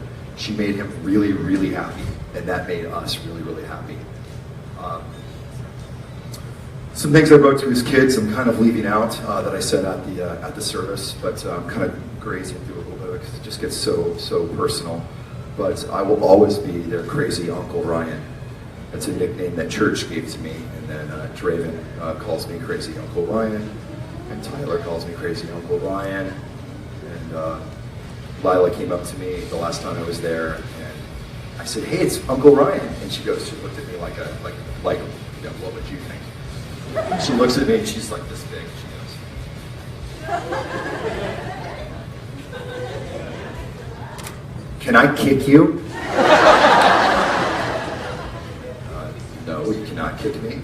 She goes, "Well, you're crazy Uncle Ryan. I can kick you." A little kick. And I'm like, cute, most awesome kids in the world. I mean, it really shows what a great father he was. I mean, this guy doted over his family, every single one of them. He did some stuff that, I mean, honestly, it could be too personal, but I'm telling you, this guy, in real life, was the most generous and wonderful guy, and he was so loving to everyone in his family. And I'm literally, I mean everyone. I'm not, no delineation between anyone. He was absolutely wonderful. He inspired me just by showing me how amazing a father could be when they actually try to combat their own demons and learn from the things that happened to them when they were young. We all know Chester went through some shit. He was still wonderful to his own kids. He didn't unleash any of that on that. He was wonderful. And that honestly was very inspiring to me. To Linda, you're an amazing woman, and I'm so grateful that you love my brother so unconditionally. You have been so strong for him, and seeing him with you has constantly made me have to reevaluate how I express my own love and my own relationships. I honestly don't know that I could ever be as good of a person as Chester. He was that good. He loved all of you so much. He told me. We talked about this. He appreciated you guys so much. Seriously, all of you. A mentally and emotionally healthy Chester would have never meant to hurt any of us. I can promise you that. Never. He was not himself when this happened, and he was not in control. We often spoke at length about the power of our darkness, in an effort to repel it and understand it, not invite it in and let it have its way with us. There's no easy way to say this, but this was not an act of selfishness. He didn't mean to hurt us. It was an act of illness. Upon rereading some of my last texts with Chester, Linda and I sat there and read them all together. I realized that while he was lovingly encouraging me with my own battle with addiction, and the dark passenger, as we called it, he was also clearly describing his own hour-by-hour battle with the demons that were still so closely hounding him. Despite all the rainbow and grateful emojis we were sending to one another, I seemed to have missed the subtext. He told me that he had 6 months sobriety under his belt, and I foolishly thought, well, he's got this thing beat. Fucking awesome. The truth of the matter was that the dark passenger already had its hands on the wheel. And Chester was actually in a life or death battle to stay in control.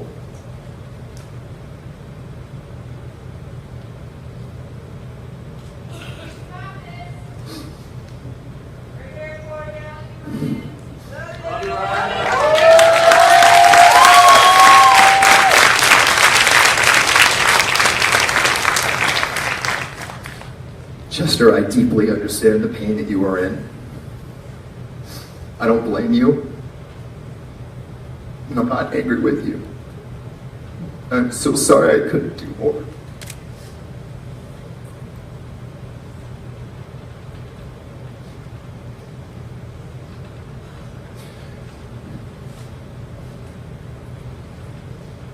Chester would be horrified if we let this destroy any of us. He would be horrified. So we're not going to do it. We're going to keep going on. We're going to choose to live. Even though I can't imagine a life without him. There's going to be one. And we're going to keep going. I'm going to talk about Chester every day. I'm going to hug every one of my loved ones every day. Anyone who's around me, you're getting a fucking hug. Fuck you if you're weird with germs and stuff. I want to hug you. Yeah, you're going to get it, don't worry.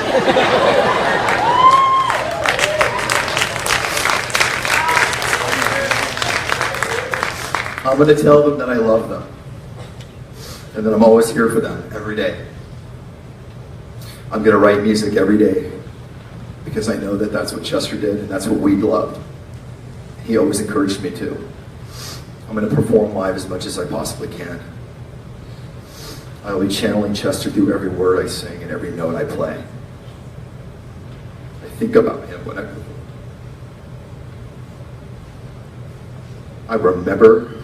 I will remember his strength, his talent, and his love, and I will use it to keep going. Chester, you have reawakened my desire to live, to make music, to love our families and friends as hard as we possibly can. Thank you so much, my dear friend. I'm speaking for Amir, for Julian K., Dead by Sunrise, and our whole extended family. Chester, we love you so much. You've been a massive force of positivity in our lives, and you will never be forgotten. I want to thank all of you guys. Thank you so much.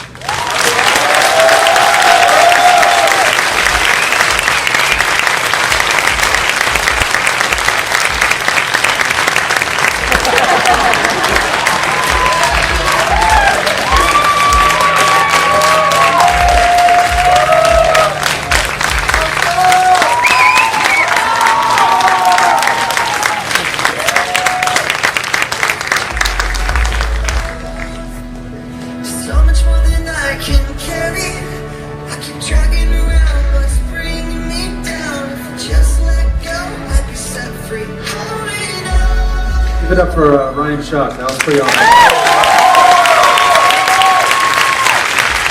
It made me cry. This whole situation's made me cry. But so before the band comes out and play, we actually didn't come up with a name, so it's kind of Grey by Sunrise or something like that at this point. But we have Amir Derakh on guitar, Ryan Shuck on vocals and guitar, and Mace Beyers on bass. I'll be playing air drums in the wing. And I'm going to say a few words as we do some of the songs, but one of the things that Ryan said, I just want to make sure everyone leaves here with a feeling of gratitude and just feeling grateful that we actually had the opportunity, maybe to know or maybe to know him through his lyrics or his music, but just being grateful to have been honored with this guy on our planet in a time that we get to live. So if there's anything positive you can pull from this, pull gratitude and go and leave with that today. So hopefully this has been a good experience for you guys. I won't talk much more. Come on out, guys, and come on and do something special for you guys.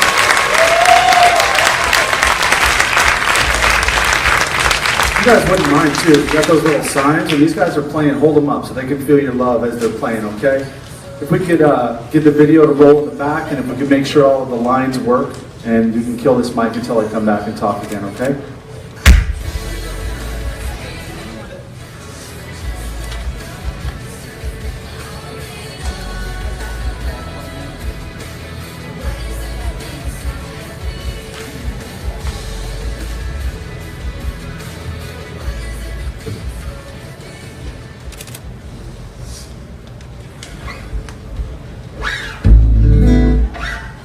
So, you guys may be wondering why there's a cover over the drum set and why poor Mr. Dowdell got kicked out of the band early.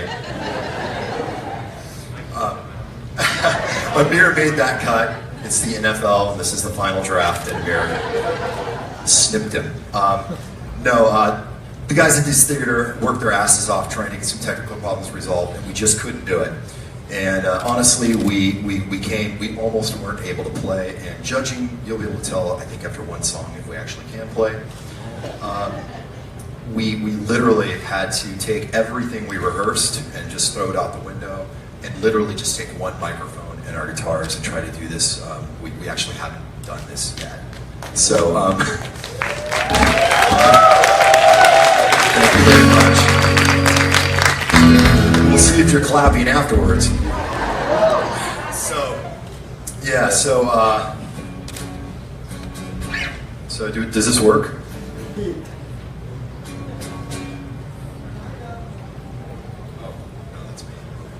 The venue's fault. It's my fault.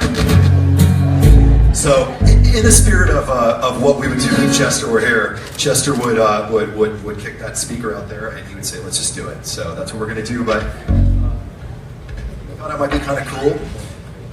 We all know Linkin Park's going to do a big memorial. It's going to be fucking awesome, and it's going to be massive because Linkin Park's fucking awesome, and they're massive. We love those guys, right? I mean, it's like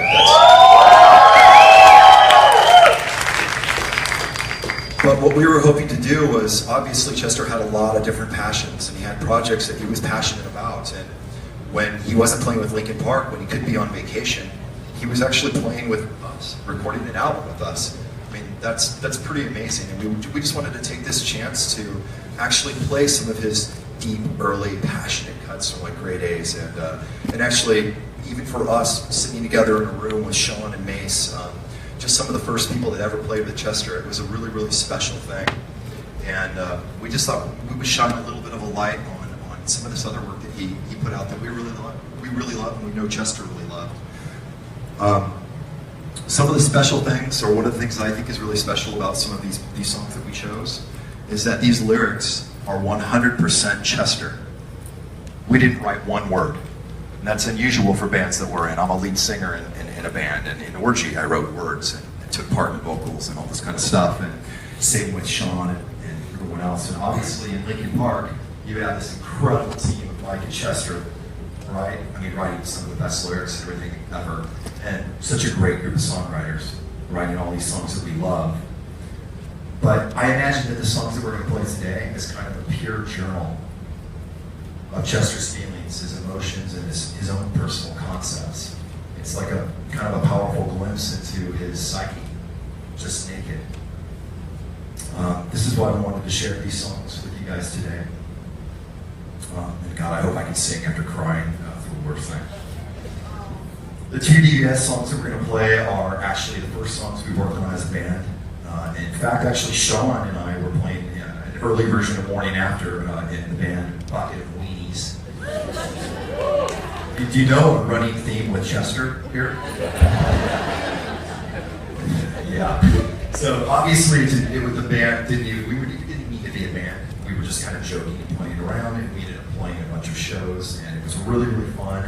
And honestly, it was one of the best times with Chester because it was so carefree. He didn't have the stress of the performance pressure of Linkin Park. We didn't have the performance pressure of Julian K or Orgy, and it was just us being a bunch of kids acting like retards together, just goofing off and being silly, and it was just fun, super fun. So, Morning After, I think the chorus of this song has such a powerful insight to the way Chester thought about life in so many instances. And I actually vividly remember times when this song had literal meaning, both good and bad. So that's why I think the song is so special lyrically. Wish us luck.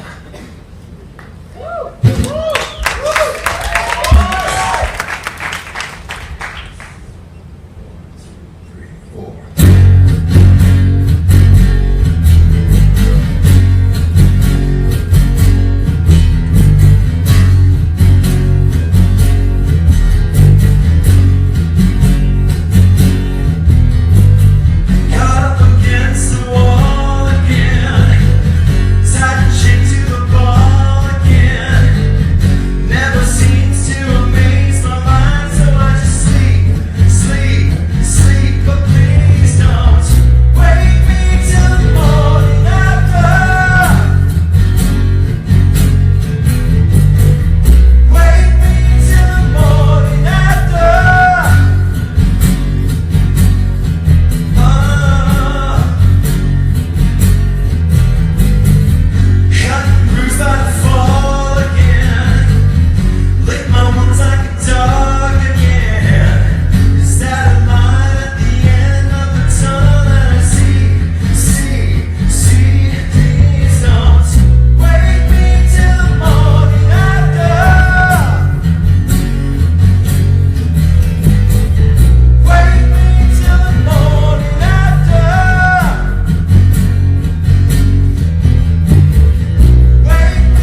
cannot believe we just did that with no fucking rehearsal.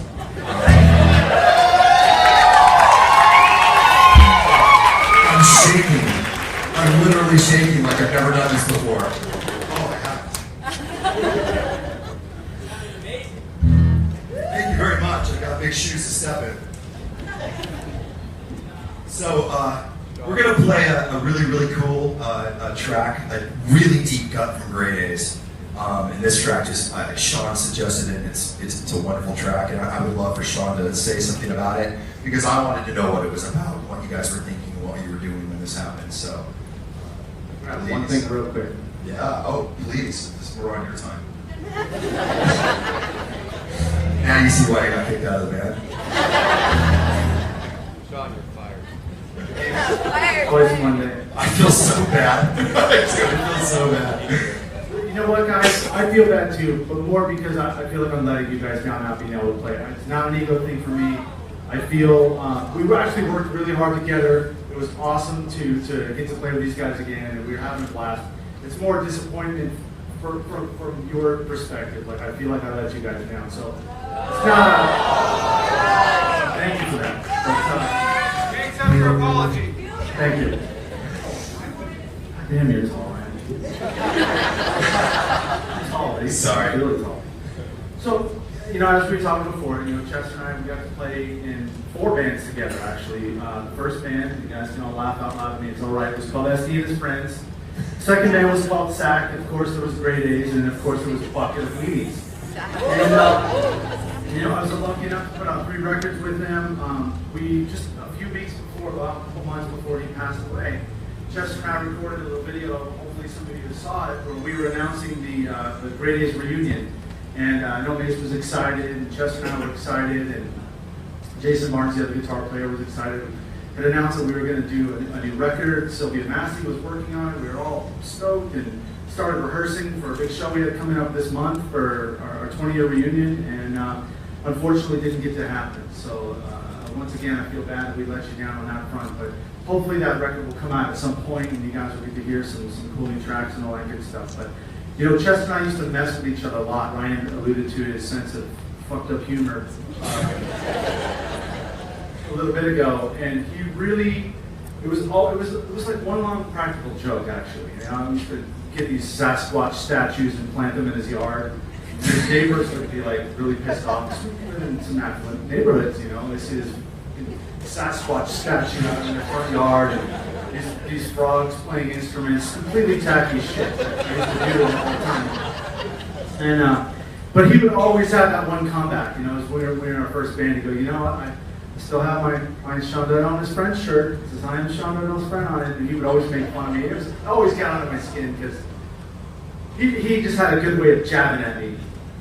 And he's like, you know, I wish I could find more of those shirts. I actually love that shirt. I'd wear it today. This was just a couple months ago, and I laughed, and I said, yeah, you know, I think you could buy them on eBay for like $800 or some ridiculous price, right?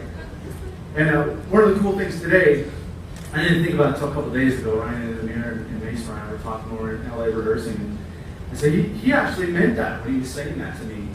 And so today I wanted to make sure that, you know, I got to tell him that I'm stoked to wear him on my shirt. His face and his name, more than proud for putting on me. It actually felt really good to say that out loud. But the song that these guys are going to play for you right now is called The Down Syndrome. We wrote it back in 1997. Mace Chester, and at the time the guitar player's name was Bobby Bennett. She passed away from brain cancer, I believe, back in 2004. They're up there jamming together, I'm sure, and arguing over who's in tune or not. But, The Down Syndrome was written 100% by Chester as far as lyrics and melody and stuff. And this song is about him being continually disappointed over and over in somebody that he thought he could count on. And that, as the song goes on, it's about him overcoming whatever it was he was counting on this individual for. He never told me who the individual was, but I know what the song was based about. And as he got through life, as things went forward for him, he was able to overcome whatever obstacle he was counting on this other person to help him overcome. So that's what the song's about. It's about You know what? Even if you think you can count on somebody, they disappoint you, they let you down, you can do it. You can pull your pants up and get through that situation yourself. So that's what the song's about. Again, you can go ahead and kill my mic. These guys are going to do a great job of it. I'm actually very honored to have played with you guys. You guys do a great job. Randy, sound awesome. We'll do more.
That was Grey Daze. Wow, fucking cool song, right? I mean, the kind of stuff these guys were writing 20 plus years ago. It's pretty incredible. Chester was writing such deep lyrics and such powerful stuff. I mean, I can't sing like Chester, but you know, even a dork like me can sing the song, and it's so wonderful. You know, what a badass. So, this song is called Let Down. Thank you. And of course, the hardest song to sing. Thanks, Chester. This is the first song that I heard Chester messing around with after a party at his house at least 13 years ago, maybe more. As usual, we would hang out together after most of the people left, and we would show each other song ideas, like two excited little kids. Guitars, just like we are right now. We would play for each other, and sometimes just sing the Depeche Mode songs to one another. I would sing the David Gahan part, he would sing the Martin Gore parts. It's pretty silly. But this is what friends do. When I heard this song, it just stuck on me like glue. This song was the beginning of Dead by Sunrise. Unlike most of the songs and seeds and ideas that he had, this song was much more fleshed out, but in a very basic and simple musical form. But the lyrics were completely finished, and they were really, really compelling. I went to Chester immediately, or excuse me, to Amir, the Persian Chester. I went to Amir immediately afterwards, and I go, wow, like he's got some really, really cool stuff. We should like all get together and play, and like kind of mess around with it. And one day Chester came down to our studio in Long Beach, and he dropped in, and we were hanging out together, having a good time, and probably giving me his pokey. And I asked him to do the song. Actually, he was kind of talking to us about he wanted to kind of try to record it and make a song out of it. And I know it's walking all over what really happened, probably. And basically, we put up a mic just like this, and we just said, put down the idea. And he kind of did his best to get through a version of the song, and we had all vocals. And he goes, cool, I gotta go, he'll make it cool. We're like, okay. Thanks, dude. We'll be up all night. We were up all night. He came back the next day and to hear what we did. At that time, he was at my house. I don't know if he was living with me at the time. It was maybe just before he moved. He actually moved in with me for a long time. But he was coming down all the time, and we had that fun relationship. And he came over, and probably not expecting to hear anything done with the song. And we took all the music out, and we kept his vocal, and built an entire song around it. And he walked in and he was just like, Mary does this thing when he stands in this we were like, oh wow, he likes it. And he goes, the song finishes and he goes, it's really matter of fact. He goes, well, looks like we're an official band now. He goes, this is so fucking amazing. He's like, wow. And then he did his whole thing where he runs around the house and goes like, fucking wow. This is fucking dude. And then play it again. Like, just that excitement that is Chester. You know, you guys have all seen it, right? On like all the various videos. And then you can see, you've probably seen it in person because he's so funny. He's so cute when he gets like that. But he just allowed us to take his vocal and just do whatever we wanted. And whatever we thought was right to make the song, you know, what it needed to be. And we're so grateful that he trusted us like that. That's incredibly special. He didn't trust that many people like that, and we're really, really grateful to be included in that group. So this is Let Down, and this song means a lot to us. And honestly, no matter what we did to it, it was already a great song. So Chester, you already did great. Had my soul. First time I heard it.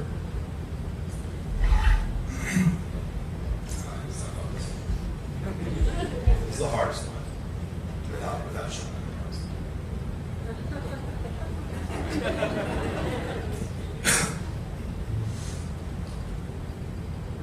You can go for it. You can be better than me.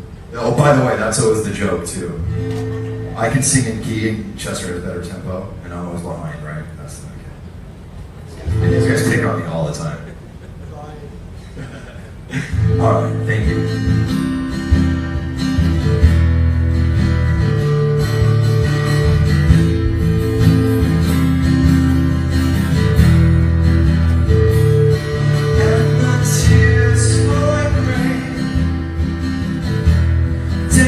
face again all the words you wouldn't say,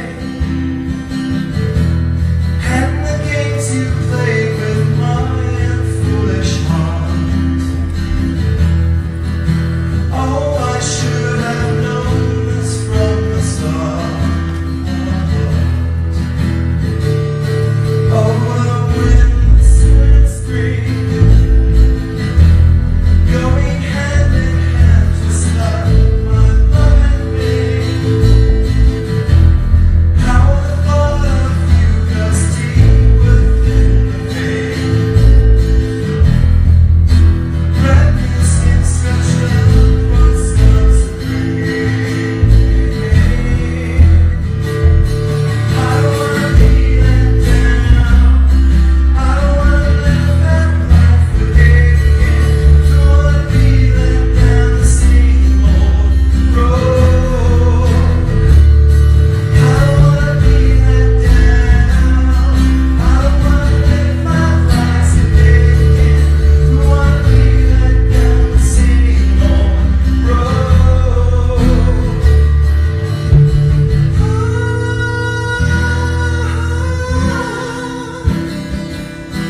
All those years down the drain, promise not enough when you want everything. What I gave to you and now the endless stars. Oh, I should have known this from the heart. I don't wanna be let down. I don't wanna live that life again. Don't wanna be let down the same old road. I don't wanna be let down. I don't wanna live those lives again. Don't wanna be let down the same old road.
Mace, Beyers, Amir Derakh, Shuck, give it up for Sean Dowdell, Club Tattoo.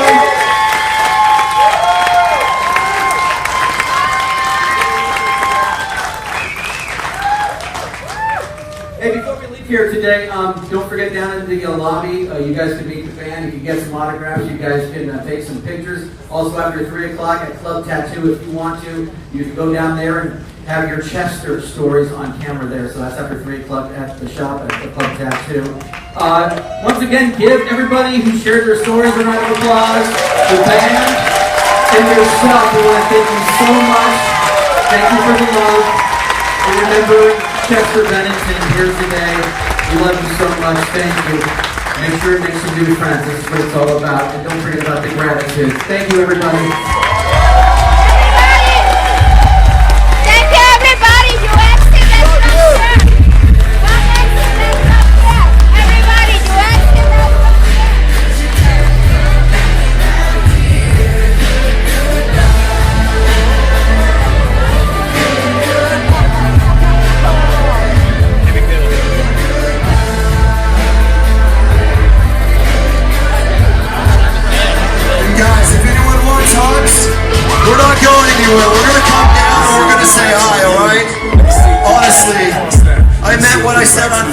This is for you guys to come together and share the love, and we just want to throw the love back at you.